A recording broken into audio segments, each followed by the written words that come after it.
tarde, eu sou a Josiane, eu sou médica pneumologista da Clínica Top Saúde e hoje a gente vai falar um pouquinho sobre a espirometria, que é um exame muito simples e muito pedido na nossa especialidade, né?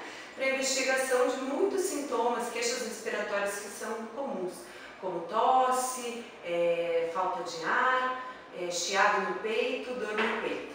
Então a espirometria é um exame simples que utiliza um aparelho chamado espirômetro. Então existem aparelhos de diversos tamanhos, esse é um portátil, né, mais simples de manusear, onde o paciente vai respirar, né, fazer uma manobra ventilatória, que nós chamamos.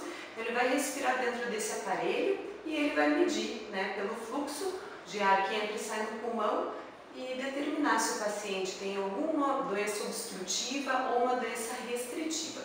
Então, falando de modo mais simples, as obstruções são aquelas doenças como a asma, a bronquite ligada ao tabagismo, que nós chamamos de doença pulmonar obstrutiva crônica, que geram uma inflamação do brônquio e com isso o brônquio com uma luz, né, a parte interna do brônquio mais estreita, o ar tem mais dificuldade para entrar e principalmente para sair dos pulmões.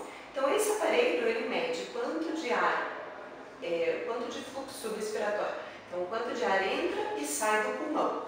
Então, o paciente vai realizar um sopro mais forçado, então rápido, forte, de uma vez só, e o aparelho vai medir quanto de ar entra e sai. Com isso, e os gráficos que a gente gera no exame, a gente calcula e vê se existe a chance de ele ter bronquite, asma, DPOC.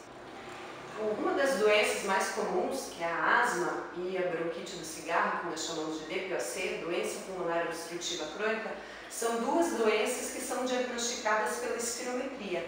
E um fato interessante que algumas pessoas não conhecem é que medicações para asma e para DPOC são fornecidas pelo Sistema Único de Saúde, o SUS, mas para a comprovação da doença e para o estadiamento, para dizer se a doença é leve, moderada ou grave, o SUS exige a apresentação da espirometria. Então é o exame que dá o diagnóstico e diz a gravidade da doença.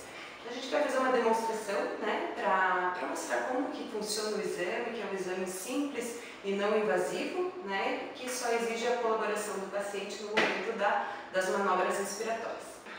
Então nós vamos fazer uma demonstração do exame de espirometria. Então vem um bocal, né, que é descartável, a gente usa um bocal para cada paciente, conecta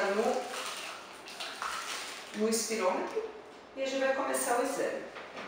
Você pode segurar. Então, vai respirar pela boca.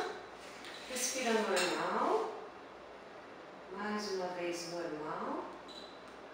Agora puxa o máximo de ar que você conseguir e sopra forte.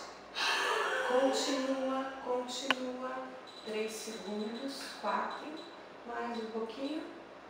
Puxa para dentro. E terminou. Então, espero que a gente tenha conseguido esclarecer, né, a maioria das dúvidas sobre a espirometria e se tiverem qualquer dúvida referente às doenças respiratórias e sugestões de temas que a gente possa trazer para o nosso canal, estamos abertos às sugestões.